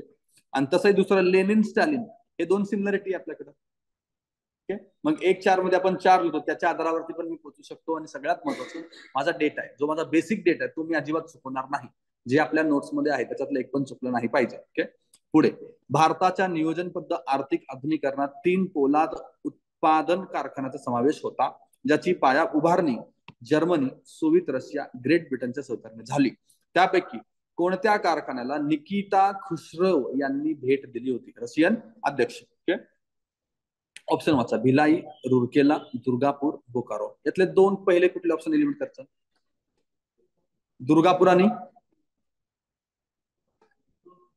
रुरकेला. काय एलिमिनेट केलं पाहिजे आपण? आणि रुरकेला जर्मनी. रशियानं मदत केली, तिथंच ते भेट देतील. तर रशियानं निर्माण केलेले आपल्याला प्लांट्स माहिती पाहिजे. ओके. रुरकेला आणि दुर्गापूर मी एलिमिनेट केलं कारण तर रशियाने मदत केलेली नाही. एकाला जर्मनीने केली आणि एकाला युएसने केलेली आहे. ओके. त्यामुळं एक भिलाई आणि बोकारो या 4 पैकी तुम्हाला लिहायचं आहे. ओके. त्यावेळेस तुम्ही काय लिहिचाल ते लिहा. मी या ठिकाणी 4 लिहिलं असतं, जे की चुकलं असतं. बट आता लक्षात ठेवा, भिलाई त्याचं उत्तर आहे. ओके. नेक्स्ट टाइम उलट विचारलं जाईल. 1900 वर्ष त्याने दिलंच नाही, बट भिलाईला कुठल्या रशियन अध्यक्षांनी व्हिजिट दिली असा प्रश्न विचारला जाईल. तेव्हा निकिता खुश्रव यांचं सुद्धा आपल्याला नाव लक्षात असलं पाहिजे. ओके. नेक्स्ट, हरित क्रांतीच्या काळात हे भारताचे अन्न मंत्री होते. कोण होते? सी सुब्रमण्यम. ओके. पुढे भारत स्वतंत्र झाल्यानंतर मोठ्या कारखान्याच्या उभारणीवरती व मोठ्या धरणांच्या बांधकामावरती अधिक लक्ष केंद्रित केले गेले. महात्मा गांधींच्या शिष्या मीराबेन यांच्या मते मात्र आपण त्याच्याऐवजी अधिक भर कशावरती द्यायला हवा होता? ऑप्शन वाचा. कृषी क्षेत्रावरती, प्राथमिक शिक्षणावरती आणि नैसर्गिक संतुलन राखण्यावरती. आता नैसर्गिक संतुलन राखण्यावरती हे उत्तर मी का लिहीन? कशाच्या? मोठे उद्योग आणि मोठे धरणं डॅमेज कशाला करतात? निसर्गाला. त्याच्या अपोजिट मी उत्तरापर्यंत पोहोचलं पाहिजे ना, नैसर्गिक संतुलनाला. ते एक्सप्लेन करणारा स्टेटमेंट आहे त्यालाच. ओके. सेल्फ एक्सप्लेन स्टेटमेंट सारखं आहे. उत्तर ते लिहिलं पाहिजे. ओके. पुढे राव बहादूर सेंबेकर यांनी पुणे विद्यापीठाला सुरुवातीच्या काळात 1 लाख रुपये टिमटिमच्या संशोधनासाठी दिले. ऑप्शन आहे साखर, गुळ, कापूस, तांदूळ. 2 ऑप्शन कुठले एलिमिनेट करतात? 2 आणि 4. 1 आणि 3 मध्ये काय ठेवतोय? दोघांमध्ये सिमिलरिटी आहे, साखर आणि गुळ. ओके. मग 1 आणि 3 मध्ये मी काय लिहीन? 3. हा प्रश्न 99.99% लोकांचा चुकला असणार जेव्हा फर्स्ट टाइम आला तेव्हा. त्याला काहीच अर्थ नाही या प्रश्नाला. कशाला दिलं, काय दिलं, 1 लाख रुपये काय करायचं? ओके. अशा प्रश्नाचा कधी अभ्यास पण आपण केला नाही पाहिजे. ओके. तरी पण आपण उत्तरापर्यंत पोहोचायला पाहिजे, तेव्हा आपला प्रयत्न असला पाहिजे. तर नेक्स्ट टाइम पुणे विद्यापीठ आणि रावसाहेब सेंबेकर असं उलट विचारलं तर ते माहिती असलं पाहिजे. पुढचं 57 बघा. ही भारतातील पहिली राष्ट्रीय प्रयोगशाळा आहे. राष्ट्रीय संशोधन प्रयोगशाळा, राष्ट्रीय पदार्थ विज्ञान प्रयोगशाळा, राष्ट्रीय रसायन प्रयोगशाळा, राष्ट्रीय वनस्पती शास्त्र प्रयोगशाळा. काय उत्तर आहे त्याचं? राष्ट्रीय फिजिक्स लॅबोरेटरी आपण पाहिले, पदार्थ विज्ञान प्रयोगशाळा. ओके. पुढचं 58 बघा. 47 मध्ये भारत स्वतंत्र झाला तेव्हा दिल्ली रेडिओवरून वंदे मातरम हे राष्ट्रगीत गाण्याचा मान कोणाला मिळाला? 47 कुठून? दिल्ली रेडिओ. वंदे मातरम हे गीत कुणी गायले? खाली बघा. अंजनीबाई मालपेकर, हिराबाई बडोदेकर, योगूबाई कर्डीकर, लता मंगेशकर. काय इलिमिट करचाल? पहिला ऑप्शन लता मंगेशकर करचाल. ओके. आता बाकीचं सगळीकडे आपल्याला काय आहे? बाई हा शब्द सिमिलर दिसतोय ना तिन्हीमध्ये, 1 2 3 मध्ये. ओके. आता यातल्या यात फेमस सिंगर माहिती असल्या पाहिजे. ओके. जर यो हनी सिंगच्या पलीकडे आपण गेलो तर आपल्याला कळतं ओके कोण आहे तो. तर कोण आहे त्या? हिराबाई बडोदेकर आहेत की त्यांना तो वंदे मातरमचा मिळाला. तर नेक्स्ट टाइम असं विचारलं जाईल की हिराबाई बडोदेकरांना दिल्ली रेडिओवरून कुठलं गाणं गाण्याची संधी मिळाली? मग जनगण मन टाकेल, वंदे मातरम टाकेल किंवा बाकीचं दोन ऑप्शन देऊ शकतो. तर आपल्याला वंदे मातरम पण लक्षात असलं पाहिजे. ओके. पुढे 59 बघा. आता पावेतो 6 भारतीयांना नोबेल पारितोषिक मिळाले आहे. भारतीय नोबेल विजेत्यांबाबत खालील कोणते विधान चुकीचे आहे? ओके. 1. आता पावेतो दोघा भारतीयांनी भौतिक शास्त्रात नोबेल मिळवले आहे. ठीक आहे. पुढचं स्टेटमेंट बघा. दोघेही चंद्रशेखर आहेत. ओके. तिसरं, एक दुसऱ्याचा भाचा पुतण्या आहे. ओके. एकमेकांचे असायला पाहिजे ना, ते एकमेकांचे भाच्या पुतणे असायला पाहिजे. ओके. त्याच्यानंतर का भाचा पुतण्या बरोबर आहे असं होईल का? भाचा आणि पुतणं दोन्ही असतं का? भाचा स्लॅश पुतण्या असं काहीतरी असलं पाहिजे ना, भाचा स्लॅश पुतण्या. ओके. पुढे, या दोघातील लहानाने ते प्रकाशिका दृष्टिविद्या संशोधनासाठी ते मिळवलेले आहे. आता यातून काय गडबड केली सांगा? पहिले कोण आहेत आपले? भौतिक शास्त्रात पुरस्कार मिळवलेले सी.व्ही. रमण. अजून एक चंद्रशेखर आहेत हे मला माहिती आहे. त्या दोघांचं रिलेशन आहे हे आपल्याला माहिती आहे, आपण नोबेल पारितोषिक मध्ये वाचतोय. आता पहिलं जे आहे प्रकाशिका किंवा दृष्टिविद्या, रमण यांना कशात मिळालेला पुरस्कार? लाईट इफेक्ट किंवा रमण इफेक्ट आहे. तर ह्यांनी काय म्हणलंय? लहानाला त्याच्यात मिळालं, तो मोठ्याला मिळाले ना. मग लहानाला कशात मिळालंय? युनिव्हर्सच्या बाबतीत काही अभ्यास करत असताना एक लिमिट शोधली होती, त्याला आपण चंद्रशेखर लिमिट म्हणतो, की ते ब्लॅक होल थेरीच्या संबंधित आहे. त्यामुळं हे लहान नाही, तिथं मोठा पाहिजे होता. त्यामुळं 4 नंबरचं स्टेटमेंट चुकीचं आहे. ओके. आणि याचा आणि इतिहासाचा काही संबंध नाही असं त्याला वाटलं त्यांनी टाकून दिलेला आहे एखादा प्रश्न. ओके. पुढचं 60. नेहरूंच्या स्वप्नांना प्रत्यक्षात आणणाऱ्या 2 महत्वपूर्ण विज्ञान विषयक संस्था विख्यात वैज्ञानिक होमी बाबा यांनी स्थापन केल्या व त्यांचे नेतृत्व केले. त्यातील एक संस्था म्हणजे अणुशक्ती आणि दुसरी संस्था कुठली आहे? वैज्ञानिक तथा औद्योगिक अनुसंधान परिषद, टाटा मूलभूत अनुसंधान संस्थान, भारतीय विज्ञान संस्था, भारतीय प्रौद्योगिक संस्थान. याच्यातलं मी काय एलिमेंट करेन सुरुवातीला? IISc आणि IIT. राहिले माझं TFIR आणि CSIR. काय उत्तर यायचं? TFIR, टाटा मूलभूत अनुसंधान संस्थान.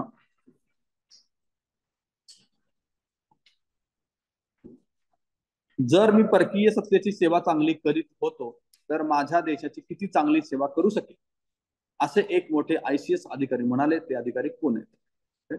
पहिलं ऑप्शन आहे अटल बिहारी वाजपेयी. त्यांचा काय संबंध येईल का? चिंतामणराव देशमुख ICS अधिकारी होते. चिंतामणराव देशमुख ICS अधिकारी होते का इकॉनॉमिस्ट होते? गुगल सर्च करून बघा ICS अधिकारी होते का चिंतामणराव. तिसरा ऑप्शन आहे उमाशंकर वाजपेयी. आणि मी चौथं तरी लिहित नाही. आता मला 2 आणि 3 मध्ये बाकी आहे. एक तर त्याचं 2 आणि 3 मध्ये आपण 3 पर्यंत पोहोचतोय, उत्तर मला मिळतंय. फक्त मला इतकं सांगा की चिंतामणराव देशमुख ICS अधिकारी होते का?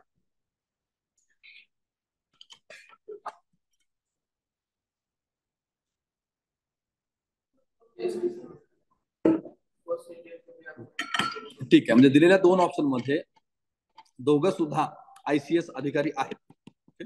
उमाशंकर वाजपेयी आणि चिंतामणराव देशमुख. तर एक तर मग 2 3 मध्ये आपण 3 लिहिणार या लॉजिक नुसार पण आपण जाऊ शकतो. दुसरं म्हणजे चिंतामणरावचे स्टेटमेंट आपल्याला माहिती असले पाहिजे.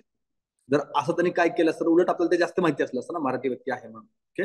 तर उत्तर आहे उमाशंकर वाजपेयी. एक दुसरं अजून काय कनेक्शन आहे वाजपेयीमध्ये दिलेल्या ऑप्शन्स मध्ये? ऑप्शन क्रमांक 1 आणि ऑप्शन क्रमांक 3 याच्यामध्ये वाजपेयी त्यांनी सिमिलरिटी टाकलेलं आहे. बघा त्याचं लॉजिक तुमच्या लक्षात येते का? उत्तर आहे उमाशंकर वाजपेयी. त्याला लगेच अटल बिहारी आठवलं, त्याने ऑप्शन टाकले अटल बिहारी वाजपेयी पहिला. ओके. तो सुद्धा सिमिलरिटी शोधतो ऑप्शन टाकत असताना. ओके. ते आपल्याला फक्त शोधता आलं पाहिजे की त्यांनी काय सिमिलरिटी दिलेली आहे. पुढचा PS बिंदर, अंबिका सोनी, रुखसाना आणि जगमोहन अशी 4 नावं आहेत. आणि राईट साईडला जोडा लावायचं बघा. वरिष्ठ पोलीस अधिकारी, अध्यक्ष युवा काँग्रेस, उच्चभ्रू अद्यावत समाजात वावरत असलेली व्यक्ती व समाजसेविका सुलताना. पुढे संजय गांधींच्या भोवताली उदयास आलेल्या समविचारी व समान उद्दिष्ट असलेल्या गटाचे मुख्य सूत्रधार. एक तर याच्यामध्ये तुम्हाला कुठं काय जोडता येईल का बघितलं पाहिजे. एक तुम्हाला रुखसाना सुलताना एवढं तरी जोडू शकताय तुम्ही. ऑप्शन क्रमांक 3 मध्ये. आणि सी ला 3 जोडा. तुमचे 2 स्टेटमेंट आउट होते, 1 आणि 4 राहते तुमचं ऑप्शन क्रमांक 2 आणि ऑप्शन क्रमांक 3. आता याच्यामध्ये बघा अजून मी पुढे काय लॉजिक वापरणार आहे. सिक्वेन्स कुठं आहे, 2 नंबरला आहे ना, 1 2 3 4. आता 2 राहिले त्याच्यामध्ये कुठलं लिहायचं हा प्रश्न माझ्यासमोर असेल तर मी सिक्वेन्सला प्रेफरन्स देईन. एक जर पुढे काही माहिती नाही असं मी अजम्पशन करतोय, राहिलेल्या 3 व्यक्तीच्या तुम्हाला काहीच आयडिया नाही, तेव्हा हे अप्रोच वापरून मी 2 पर्यंत पोहोचतोय. पण याच्यामध्ये तुम्ही PS भिंदर यांचं पण नाव ऐकलं असेल, जे की पोलीस अधिकारी होते. अंबिका सोनींचं नाव ऐकलं असेल, युवा काँग्रेसच्या नेत्या होत्या. त्याच्यानंतर जगमोहन हे संजय गांधींबरोबर होते, हेही तुम्हाला माहिती असेल. किंवा प्रधानमंत्री सिरीज पाहिली असेल तर त्यात पण यांचा उल्लेख आहे. काय म्हणताय? हा, त्यानंतर गव्हर्नर पण राहिलेले आहेत. आता माहिती नसेल तर ही नावं लक्षात घ्या. PS भिंदर, अंबिका सोनी, रुखसाना आणि जगमोहन ही सगळी संजय गांधींच्या आसपास किंवा इंदिरा गांधीच्या काळातले लोक आहेत. पुढे भारताच्या फाळणीनंतर FN Suja, SS Raza, KH आरा, HA गाडे, SK बाकरे या व्यक्तींनी मिळून बॉम्बे प्रोग्रेसिव्ह आर्टिस्ट ग्रुप स्थापन केले. तर 6वी व्यक्ती कोण आहे? बॉम्बे प्रोग्रेसिव्ह आर्टिस्ट ग्रुप आपण बघितलंय. कुठला टॉपिक बघताना बघितलंय? असा एक ग्रुप अजून एका ठिकाणी आपण बघितलाय. साम्यवादी चळवळ बघत असताना सिनेमाशी संबंधित एक ग्रुप आपण बघितलेला होता. तर त्याच्याशी संबंधित हा एक ग्रुप आहे. म्हणजे तसा एक तो ग्रुप आहे आणि हा एक आहे ग्रुप. त्याच्यामध्ये कोण होते आपण विचारलेलं आहे. तर ऑप्शन्स बघायचे मध्ये MM हुसेन, AK हंगल, पृथ्वीराज कपूर आणि अण्णाभाऊ साठे. याच्यातलं पहिलं काय लिमिट करचाल? अण्णाभाऊ साठे तुम्ही लिमिट करचाल ना. ते साम्यवाद्याशी संबंधित एक ग्रुप होतात, तिकडे यांचा संबंध असला पाहिजे. आणि ऑप्शन मध्ये पृथ्वीराज कपूर, AK हंगल, MM हुसेन या तिन्ही मध्ये तुम्ही काय उत्तर लिहिचाल किंवा आधी काय लिमिट करचाल? 2 नंबरचं ऑप्शन लिमिट करचाल. 1 आणि 3 मध्ये इनिशियल नावापासून सुरुवात केलेलं आहे, सिमिलरिटी त्यांनी ठेवलेली आहे. MF आणि AK याच्यात तुम्ही काय उत्तर लिहिलं पाहिजे? 1 आणि 3 मध्ये 3 लिहून येईन. AK हंगल लिहून. पण उत्तर काय आहे? MF हुसेन उत्तर आहे. पृथ्वीराज कपूर कोण आहेत माहिती आहेत ना तुम्हाला? ऍक्टर आहेत. आणि ते नंतर थोडासा आधीच्या काळात. पुढे जाऊया आपण. चला पुढे बघू आपण आता. कम्युनिस्ट पार्टी ऑफ इंडियाची सांस्कृतिक आघाडी. 2 प्रश्न आलेत सिनेमावरती. वरचा एक प्रश्न बॉम्बे प्रोग्रेसिव्ह आर्टिस्ट ग्रुप एक लक्षात ठेवा. त्याच्यामध्ये आपल्याला हुसेन लक्षात असले. हे MM हुसेन कोण आहेत माहिती ना तुम्हाला? पेंटर, पंढरपूरचे आपले. त्यांचा जन्मगाव पंढरपूरचा आहे. त्याच्यानंतर कम्युनिस्ट पार्टी ऑफ इंडियाची सांस्कृतिक आघाडी असणाऱ्या संस्थेचे नाव विचारलेलं आहे. त्याच्यामध्ये कोण आहेत बघा? बलराज साहनी, कैफी आझमी हे सदस्य होते. आता याच्यावर तुम्हाला ही 2 नावं लक्षात असली पाहिजे नेक्स्ट टाइम विचारलं तर. बलराज साहनी आणि कैफी आझमी हे आपल्या नोट्स मध्ये पण नावं आहेत. नाव बघा: Indian People's Theatre Association, Progressive Dramatic Association, Prithvi Theatres आणि थिएटर अकादमी. पहिल्यांदा काय लिमिट करसाल? ऑप्शन क्रमांक 2, 3 आणि 4. 1 आणि 2 मध्ये सिमिलरिटी आहे ना असोसिएशन मध्ये. आणि याच्यामध्ये इंडियन पीपल्स थिएटर असोसिएशन हे आपल्या नोट्स मध्ये पण आहे. नसेल तुम्हाला माहिती तर 1 आणि 2 मध्ये तुम्ही 2 लिहून यायचं. पण आता लक्षात ठेवा, कम्युनिस्ट पार्टीची संबंधित ऑर्गनायझेशन कुठली आहे? Indian People's Theatre Association, Balraj Sahni, Kaifi Azmi. Next time तुम्हाला हे असोसिएशन विचारलं आणि कुठल्या पार्टीशी संबंधित आहे असं विचारते. तर कम्युनिस्ट पार्टी पण आपल्याला माहिती असलं पाहिजे. 65. पुढील वाक्ये कोणत्या भाषेविषयी आहेत? ही भाषा एक खास आहे. ही भाषा भारतातील सर्वाधिक अल्पसंख्याकांची आहे. ही भाषा बोलणारे लोक उत्तर प्रदेश, बिहार, महाराष्ट्र, आंध्र प्रदेश आणि कर्नाटकमध्ये आहेत. तर ऑप्शन मध्ये बघा, पहिल्यांदा काय लिमिट करचाल? भोजपुरी. ती महाराष्ट्रामध्ये कर्नाटकमध्ये असेल का असण्याचा काही संबंध आहे का? नाही. पुढे उर्दू, हिंदी आणि हिंदुस्थानी. आता याच्यामध्ये कर्नाटक आणि आंध्र प्रदेश इथं परत हिंदीला आणि हिंदुस्थानीला आपण एलिमिनेट केलं पाहिजे. या ठिकाणी हिंदीचा काही संबंध असला तरी खूप कमी आहे. तिथं हिंदी आणि हिंदुस्थानी एलिमिनेट करा, राहते उर्दू. उर्दू बोलणारे कुठल्याही राज्यात तुम्हाला सापडू शकतात, त्यामुळे उत्तर आहे उर्दू. पुढे अल्पसंख्याक म्हणले याच्यानंतर सुद्धा तुम्ही उर्दू पर्यंत पोहोचू शकता. कशाचा? उर्दूचा. हा, दख्खनीमध्ये झाले असं आपण त्याला म्हणतो. पुढे आता हा प्रश्न बघा, हे आपल्या एका नोट्स सुरुवातीच्या काळात आपण लिहिले की कुणाकडून काय मदत घेतली वगैरे. HS-748 Alo-8 हेलिकॉप्टर्स, L-70 विमान विरोधी बंदुका, शक्तिमान ट्रक्स कुणाकडून घेतले आपण बघितले? जर्मनीकडून घेतलेलं आहे. आणि Alo-8 हे नाव काय आहे? कुठलं नाव वाटतं तुम्हाला? फ्रेंच नाव वाटतं ना Alo-8. त्यामुळे ते जरी जोडलं तर तुम्ही उत्तरापर्यंत पोहोचू शकता. एकदा असा प्रश्न विचारून झालेला आहे. तर त्यामुळे इतर काही अशी शस्त्र आपण कुणाकडून घेतले हे आपण आपल्या नोट्स मध्ये लिहून घेतलंय, ते एकदा वाचून घ्या. ओके. आणि हे माहिती नसेल तर तुम्ही उत्तर कसं सॉल्व्ह करणार आहात. जर तुम्हाला समजा की पेपरमध्ये काही आयडिया नाही तर आपला सिक्वेन्स आहे 1 2 3 4 किंवा 4 3 2 1. दोन्ही पण मला सापडतंय. दोन्हीपैकी काय लिहिणार आम्ही? 1 आणि 2 मध्ये 2 लिहिणार आहे. त्यामुळे उत्तर येतं 2. ओके.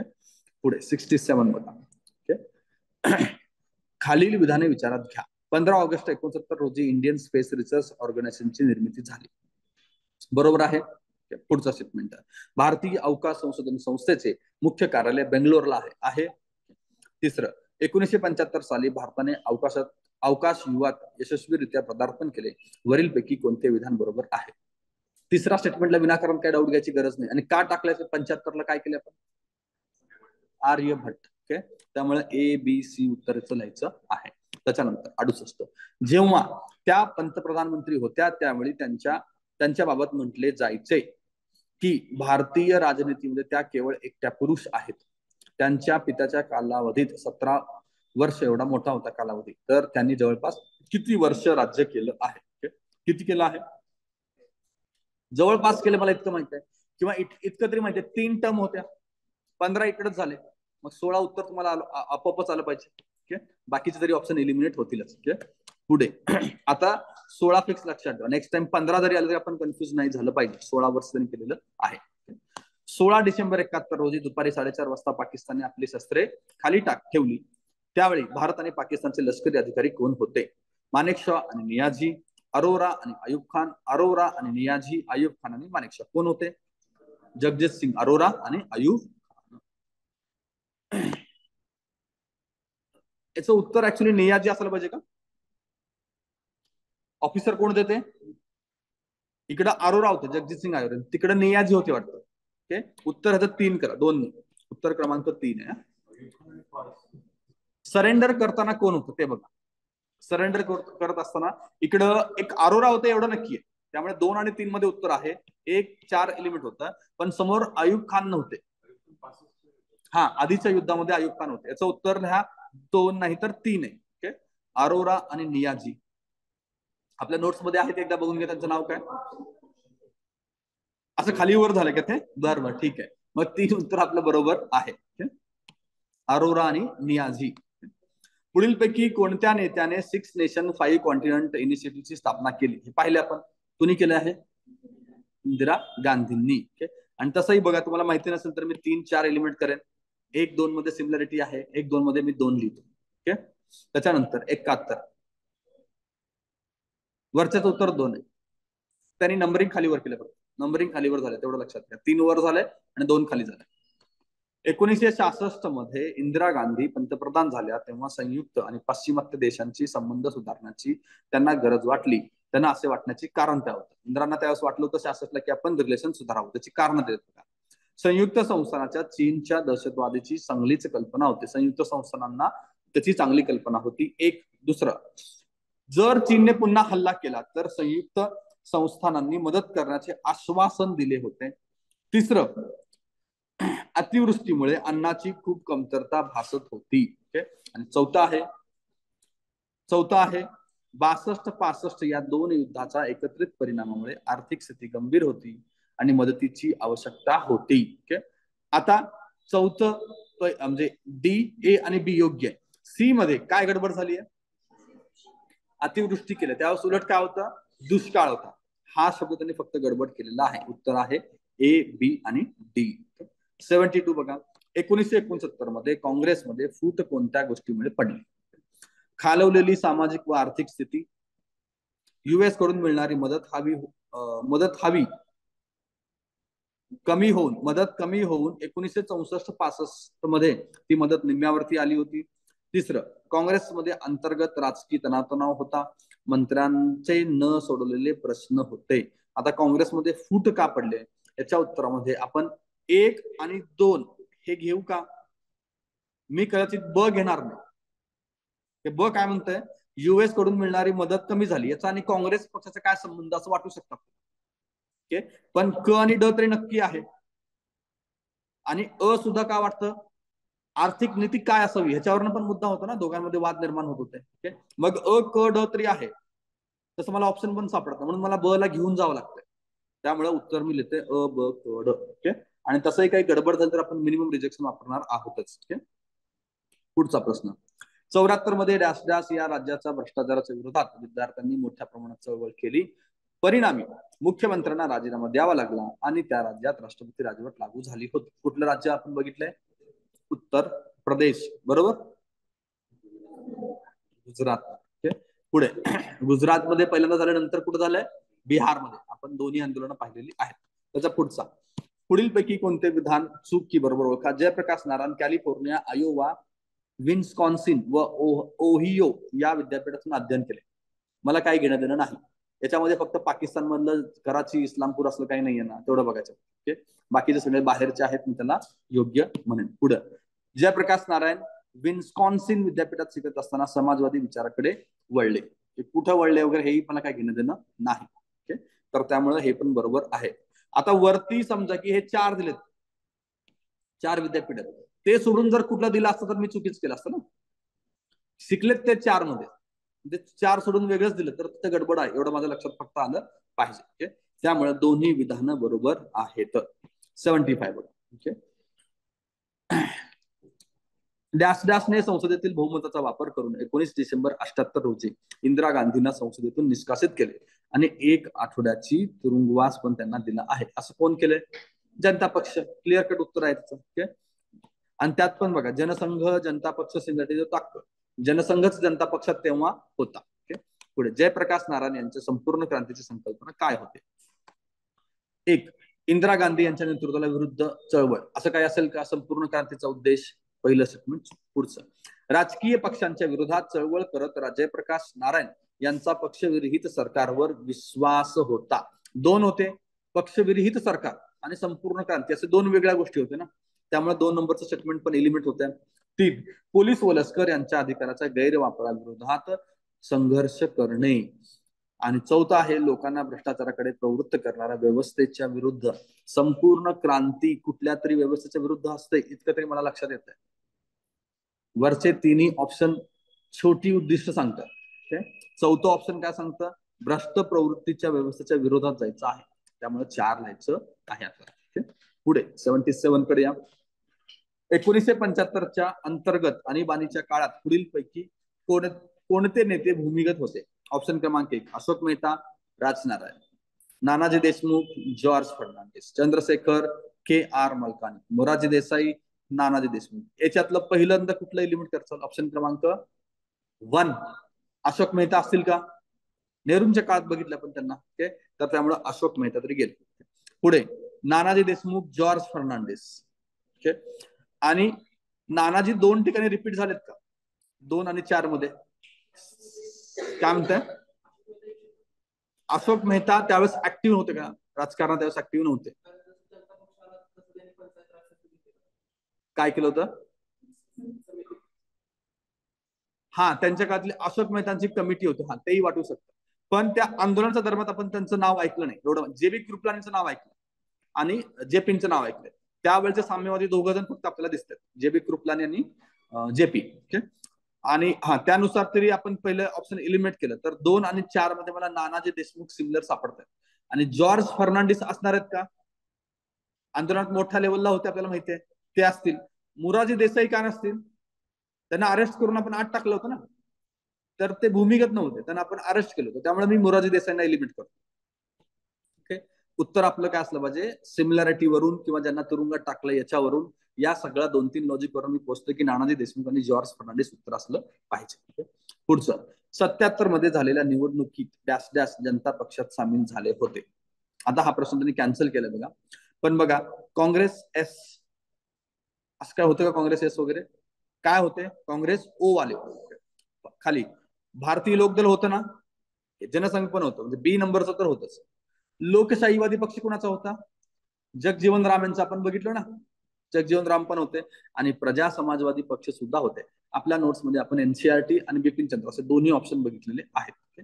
तर याच्यामध्ये वरीलपैकी सर्व, इथे जर ओ असलं असतं, काँग्रेस ओ असलं असतं, तर वरीलपैकी सर्व आपण लिहिलं असतं. त्यातच त्यांनी गडबड केल्यामुळे उत्तर रद्द केलेलं आहे, प्रश्न रद्द केलेला आहे.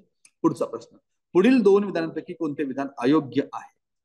पंजाबमध्ये शिखांच्या अकाली चळवळीने गुरुद्वारातून भ्रष्ट महंतांना निष्कासित करण्याचा प्रयत्न केला. हे जुना प्रश्न आलेला आहे. पुढचा, ही चळवळ असहकार चळवळीशी जोडली गेली.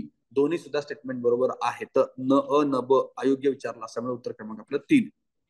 80 बघा, आसाम मधील असंतोषाबाबत पुढीलपैकी काय खरे होते? आसाममध्ये ऑल आसाम स्टुडंट युनियन आणि आसाम गण परिषदेने आसामातील बांगलादेशी शरणार्थींना परत पाठवावे याकरिता मोठे आंदोलन केले. आंदोलनाबद्दल आपल्याला माहिती आहे. त्यांना तेच उद्देश होता सुरुवातीला, आमच्याकडे बाहेरची लोक नकोय.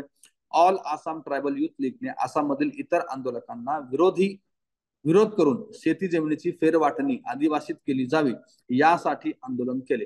काय केलं हे जरी माहिती नसलं तरी संघटना ट्रायबलची आहे, तर तसं ते करू शकतात, एवढं तरी आपल्याला कॉमन सेन्स पण लक्षात येतं. त्यामुळे हे स्टेटमेंट पण मी बरोबर करतो. पुढे, आसामी आंदोलक आणि आदिवासी यांच्यातील तणावाने गंभीर व तीव्र रूप धारण केले होते. हे सुद्धा बरोबर आहे. आणि आसामींनी येथे कायदेभंगाची चळवळ केली, यात पण काही चुकीचं नाही. चारही स्टेटमेंट मध्ये काही मला चुकीचं वाटत नाहीये. त्यामुळे ऑल ऑफ दी अबाव वरीलपैकी सर्व उत्तर लिहायचं आहे. 81 ला या, 80 मध्ये पंजाबमध्ये असंतोष आणि तणाव निर्माण झाला, कारण काय?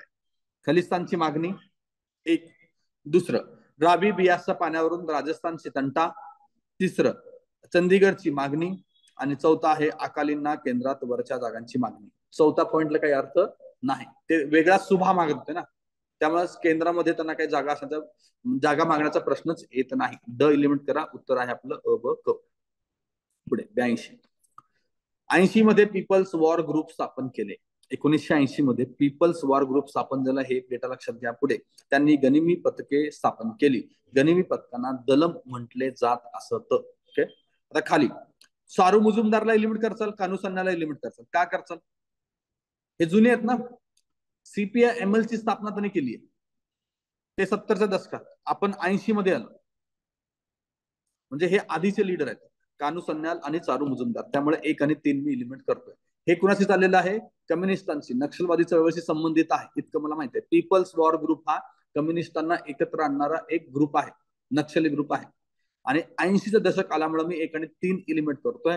2 आणि 4 मध्ये आपण उत्तर क्रमांक 2 लिहितोय. एक लॉजिक, दुसरं लॉजिक सेल्फ एक्सप्लेन पण आहे, कोंडापल्ली सीतारामय्या. दलम, हा नाही, दलम ते कुठेही, म्हणजे इव्हन तुम्हाला झारखंड छत्तीसगड मध्ये दलमच म्हणतात, त्यांच्या त्या संघटनेला ते दलम म्हणतात. पण ह्याच्यामध्ये तुम्ही इलिमिनेशन करून कसं पोहोचताय ते बघा. 1 3 गेलं, 2 4 बाकी, त्यावर 2 पर्यंत तुम्हाला पोहोचायचं आहे. आता लक्षात घ्या, कोंडापल्ली सीतारामय्याबद्दल प्रश्न आलं तर 80 ला पीपल्स वॉर ग्रुप तुम्हाला लक्षात आलं पाहिजे. 1980 पीपल्स वॉर ग्रुप. 83, नक्षलवादी चळवळीच्या संदर्भात पुढीलपैकी कोणते विधान चुकीचे आहे? दार्जिलिंग जिल्ह्यातील नक्षलवाडी येथे जमिनीवरून झालेल्या संघर्षातून त्याची सुरुवात झाली. बरोबर आहे. एक ठिकाण आहे तिथं, तिथल्या सावकारांना मारण्यात आलं आणि तिथून हे आंदोलन सुरू झालं आहे. पुढचं, जमीनदारांच्या विरोधात गरीब गावकऱ्यांना जागृत करण्याचे काम किसान परिषदेने केलं होतं. किसान परिषदेने केलं होतं का? त्यावेळेस ह्यांची कम्युनिस्टांचा एक ग्रुप होता ना बाहेर पडलेला, चारू मुजुमदार आणि कानू सन्याल, ज्यांनी केलेलं होतं. तिथं किसान परिषदेचा काही संबंध येत नाही. त्यामुळं उत्तर क्रमांक 2 आपलं उत्तर आहे. पुढचं बघा, नक्षलवाडीतील शेतकरी संघर्षाचे नेते कानू सन्याल हे काय होते ते मला माहिती नाही, कानू सन्याल होते एवढं लक्षात घ्या. ओके, त्याच्यानंतर पुढे 67 मध्ये पेकिंग रेडिओ या संघर्षाची प्रशंसा करते. हा एक फॅक्च्युअल डेटा लक्षात ठेवायचा. यांच्या संघर्षाचा प्रशंसा कुणी केली आहे? Packing radio. कधी केलेली आहे? 67 मध्ये. ओके, या दोन्ही प्रश्नावरून आपल्याला कानू सन्याल आणि चारू मुजुमदार हे माहिती असले पाहिजेत. पुढे, नक्षलबारी चळवळीचा उभारणीच्या काळात बहुसंख्य सभासद कोण होते?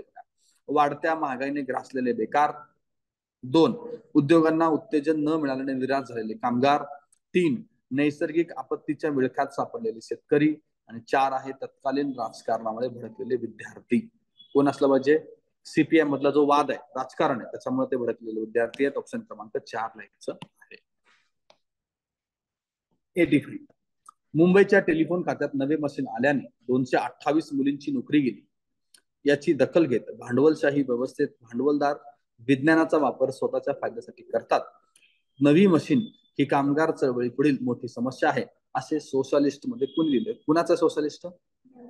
कॉम्रेड डांगे. पाहिले आपण, त्यामुळे उत्तर आपण काय लिहिलं पाहिजे? कॉम्रेड डांगे. त्याच्यानंतर 86 के, तो नागा जमातीचा होता. 60च्या दशकात चीनकडून मदत मिळवण्यासाठी त्याने प्रथम प्रयत्न केले. तो युनान मध्ये 4 वर्ष राहिला. त्याला पीपल्स लिबरेशन आर्मीने प्रशिक्षण दिले.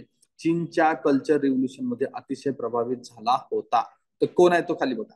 फिझो, इसाक्सू, टी मुयू आणि थांगकुल नागा. आता चळवळ आहे नागांची. नागांचे 2 लीडर आपण बघितले होते. कोण कोण होते? अंगामी फिझो आणि मुयू. तर या दोघांनाच आपण ठेवलं पाहिजे, बाकीच्या दोघांना काढून टाका. 1 आणि 3 मध्ये आपण काय लिहितोय? 3 ला लिहितोय. त्यानुसार आपण इथपर्यंत पोहोचतोय टी मुयू पर्यंत. टी मुयू बरोबर आपण वाटाघाटी केलं होतं सरकारनं, असं आपल्या नोट्स मध्ये आपण लिहून घेतलेलं आहे. तर तो टी मुयू बद्दलचं वर्णन आहे.